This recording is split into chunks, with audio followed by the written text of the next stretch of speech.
As soon as I walked through the front door, I knew there was no escape.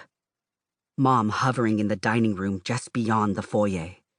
The wall phone was ringing in the kitchen on my left, but Mom didn't rush to answer it like she usually did. No sign of Dad. Yet.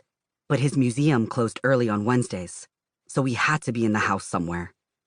My stomach felt thick and full of ice.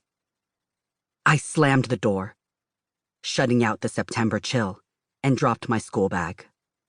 I kicked off my cleats, padding across the hardwood in my socks to stand in the center of the dark wood dining room, with its oval table and its hanging chandelier.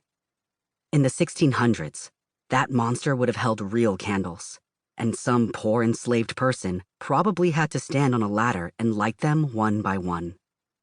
Now, each socket contained a tiny crystalline light bulb that did nothing to diffuse the natural shadows of the house.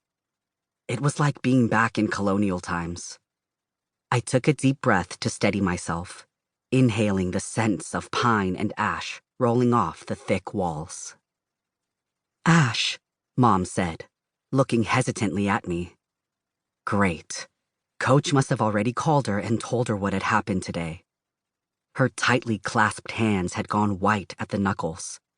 The pale roots of her hair were showing where the sandy brown waves were turning gray, catching up to the wrinkles around her mouth.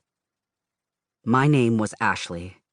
I suspected it was the only name Mom and Dad could agree on when I was born. My sister, Evie, once told me that the doctor had advised them to give me a unisex name, just in case. When I was born, Dad had been certain I was a boy.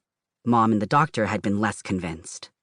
Our family physician had explained the basics to me when I was little, but my parents had always avoided talking to me about my body.